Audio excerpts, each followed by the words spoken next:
maybe we need some new blood, and we stepped in as A&R, and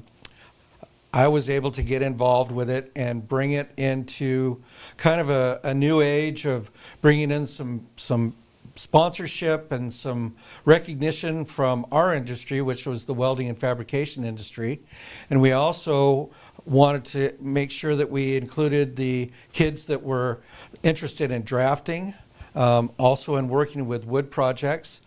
I started with a gal named Judy Rose, and Judy Rose mentored Debbie Twisselman, who Debbie Twisselman is still, we consider her the godmother of this program. She's been doing it forever with her husband Joel,